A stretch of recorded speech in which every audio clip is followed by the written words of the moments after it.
You know, isda pa more. Welcome back again sa Jamir Goldfish mga bossing. Meron na naman pong isang goldfish keeper na nalason sa ating breeding. Ayan, no? Kitang-kita mga boss yung quality. Di ko alam kung kaliko to or kirin eh. Pa-comment na lang mga bossing, pero parang kirin or kaliko po siya. Tiger, black. You know, pwede kayong dumayo dito mga boss, tapos papakita namin yung quality goldfish natin na available. Ayan, no? Kitang kita yung caudal tsaka yung dorsal, tindig na tindig mga boss.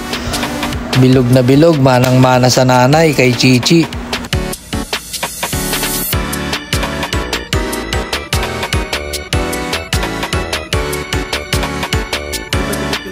You know, sipat ni sir, talagang wala nang palagyan mga boss. Talagang check nyong maigi kung may sablay pa yan, kaya mas okay mag pick up din kayo dito mga bossing.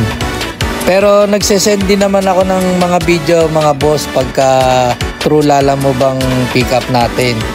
Lahat ng angulo bibidyoan ko para ma-check nyong maigi yung isda at saka makapili po kayo ng maigi.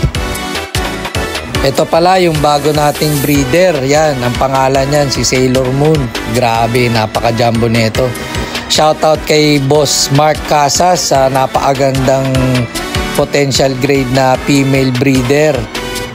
Nanalo na pala yan sa Grow Out Challenge at saka sa online goldfish show. Yan ang next project natin for breeding. Yan, si Sailor Moon. Kita nyo naman yung body at saka wen growth. Talagang napakalapad. Siguradong magaganda ang ilalabas nito na anak. Yang Black ST si Broly naman yan. Sa War of the Groomers yan, pero hindi natin gagamitin yan for breeding. Yan si Sailor Moon. At saka yung katabi ni Sailor Moon ngayon, yun si Deadpool. Ang cute ni Sailor Moon, no? Kulit lumangoy eh. Ito naman si Deadpool, gagamitin din natin to, i-prepare natin kay Sailor Moon. Potential grade yan si Deadpool. Ayan, si Goku din, yan. Dalawang male na yan ang gagamitin natin kay Sailor Moon para sure ball magagandang ilalabas. Si Broly hindi natin gagamitin kasi matte grade siya, tsaka nalilitan ako sa kanya, di katulad ni Sailor Moon, ang laki. Nakaka-relax talaga sila tingnan, no? Tingkad ng kulay ni Goku.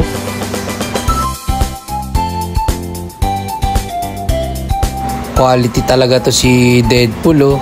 Shoutout kay Boss Jolo Tordesila, sa kanya po nanggaling yan si Deadpool. Shoutout din kay Boss You've Got Skills. Maraming salamat sa suporta, bossing. Shoutout din sa instant kaibigan natin, kay Miko Laureta. Maraming salamat sa suporta, brother. Grabe yung lapad ni Sailor Moon, no? Di hamak na mas malaki talaga siya kay Chichi at saka kay King eh. Talagang magandang kalalabasan nito pag na-breed natin. Nga pala mga boss, kung mapapansin nyo, wala na si King at saka si Chichi sa video, tsaka si Vegeta sa mga previous vlog natin. Sa kasamaang palad, nagkasakit sila, nagkaroon ng gill fluke, kaya wala na sila, namatay na sila. Nakakalungkot isipin. Ito ngayon yung ginugroom ng best friend ko. Ayan, ang pangalan niyan si Venom.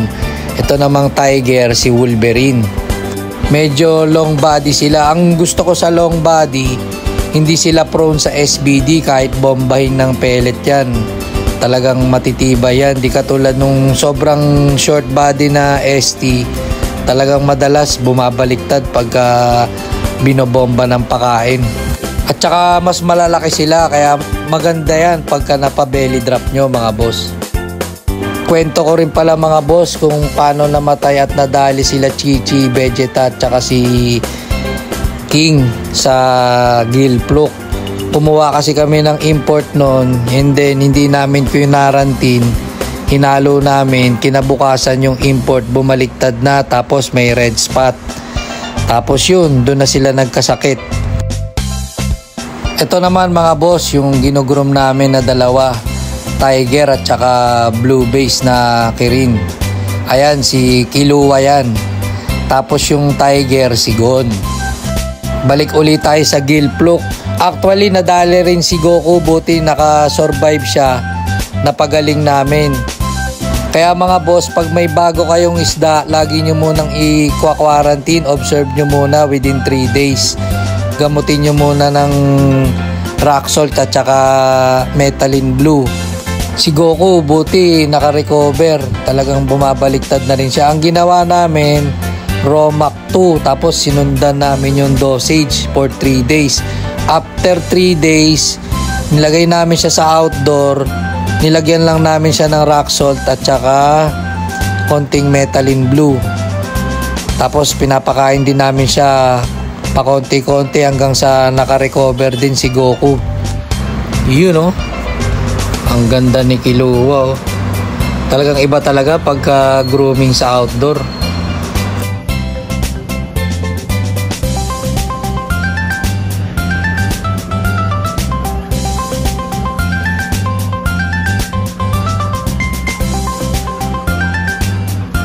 Kaya mga boss, ugaliin yung mag-quarantine pag may bagong isda, lalo na pag hindi nyo kilala yung pinagkunan nyo. Dito naman sa amin, alagang-alaga naman namin yung water quality namin, kaya makikita nyo talaga na healthy yung mga binebenta naming isda. Pasensya na rin mga bossing kung medyo mataas yung potential grade natin kasi binobomba po namin ng Tubipex yan. Halos gumagastos kami within 2 days ng worth 1,000, tapos high quality pellet pa yung feeds namin sa mga Jubi. Misuho, Hikari Purple, tsaka Hikari Red, tapos Mutant, tapos nakababad sa tune namin na probiotics, tapos naka-Astax pa yun mga boss. Kaya halos konti lang din yung nakukuha naming profit, tapos nagpapasahod din kami ng tagalinis, tagapakain. Wala naman sa pilitan to mga bossing, nag-e-enjoy lang din kami ng best friend ko mag-breed kasi nakakatuwa mag-groom, tapos mag-select ng mga Jubi. Makikita nyo yung iba't ibang kulay katulad ni Killua, yung Blue Base, halos iilan lang yung lumabas na ganyan na color. Kaya gusto rin namin ma-share sa mga other goldfish keeper. Kaya kayo mismo ang pipili mga boss, talagang masasatisfy kayo. Kung ayaw nyo, hindi naman namin ipipilit eh. Makikita nyo naman sa video kung quality ba o hindi. Madami-dami pa bossing, meron pa tayong 100 pieces na select ko na potential. Pinaghalo ko na yung first batch at saka second batch mga boss. Ayan. Yung pool natin, yung pinakamalaki natin, nasa 400 gallon yan, 40 pieces lang. Tapos yung isa, 300 gallon, nasa 40 pieces din mga boss. Kaya mabilis-bilis na to mga bossing. Siguro November, mga drop belly na rin to, tsaka malalaki na. Pwede nyong sipatin mga boss. You know, meron tayong natipuan na igugroom. Papangalanan nating ano yan, Gogeta.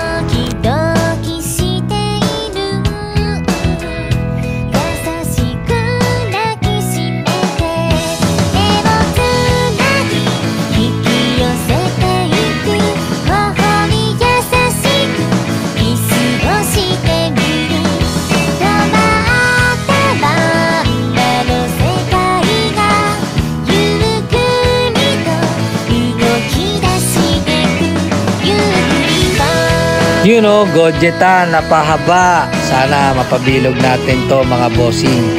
Ayan, 3 na sila. Puro Dragon Ball name yung team natin dito sa grooming tank ko sa bahay. Ito, si Goku Black, ang lapad ng ulo. Ito naman si Majin Buu, parang Ryukin. Tapos matulis yung uso. Sana malapad yung wen growth niya para gumanda. Ito naman si Gojet mukhang tingnan natin. Sana mapabelly drop natin. Medyo may pagkapango siya na Hindi pala tumatagos yung sunlight dito sa fiber na bubong namin. Kaya sana mapaganda ko to kahit ROT ka lang yung gamit nating ilaw. Parang indoor grooming tayo ngayon mga bossing. Ganda talaga ni Goku Black. Sana mapabelly drop natin to. Yung tubi nila, magpo 4 days na yan mga boss. 100 pesos lang yung bili ko dyan. Pero goods na goods, mapula pa rin. Pero water change natin 70% daily kasi malakas maka-ammonia yung Tubipex. Tagal siguro maubos kasi sinasabayan ko ng pellet na color enhancer para hindi sila pumutla. Ang maganda dyan sa tubi, pag wala kang auto feeder, yan, automatic na rin yan. Iiwan mo lang. Tapos pagka nakauwi ka, drop ka ng konting pellet. Tapos water change. Tapos pwede mo nang iwan uli. Ayun, haba ng dumi ni Majin Buu. Maganda din tubi kasi less hassle. Pero maganda talaga merong rotation na feeding mga boss. Siguro after 2 weeks bigay kayo ng tubi. Tapos after 1 week pellet. Tapos sunod nyo naman for 2 days steam egg. Tapos pellet uli. Kayo, diskarte nyo mga boss kung paano nyo rotate yung feeding sa goldfish nyo. Pero number 1 talaga mga boss, filtration at saka aeration. Malakas na aeration, maganda, nagiging active yung goldfish natin at saka laging nakatayo yung dorsal nila. Lalong-lalo na water quality, yan talaga, water quality is the key. Kaya ugaliing mag-water change daily pag grooming. Pero kung casual naman, pag malalaki na sila, nag-groom nyo na, kahit ako, every 3 days lang or once a week lang yung water change ko Yun kasi yung tinuro sa akin ng mga master breeder tsaka groomer dati na mga sinalihan kong grow out challenge. Yun yung tip nila. Daily water change para mabilis lumaki yung goldfish natin. Tsaka pagka lumaki na sila, kunwari naging breeder size na sila, pwede na yan kahit once a week water change. Tapos yung feeding nyo 1 beses or 2 beses na lang sa isang araw. Kasi maintenance na lang. Kasi yung mga breeder size, prone na yan sa SBD.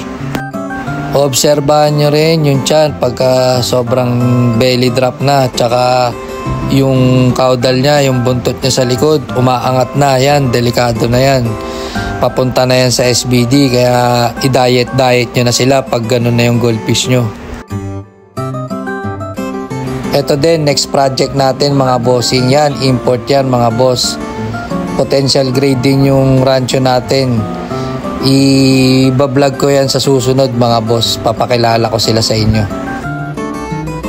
Marami na akong na-experience sa SBD, kaya ang tip ko sa inyo mga boss, nasa genes din talaga yan. Pagka nakikita nyo yung mabilis siyang mag-belly drop, tapos parang hirap lumangoy, lagi nakasadsad yung tiyan, tapos nakaangat yung caudal, diet nyo na sila, hiwalay nyo na sila dahil delikado yun.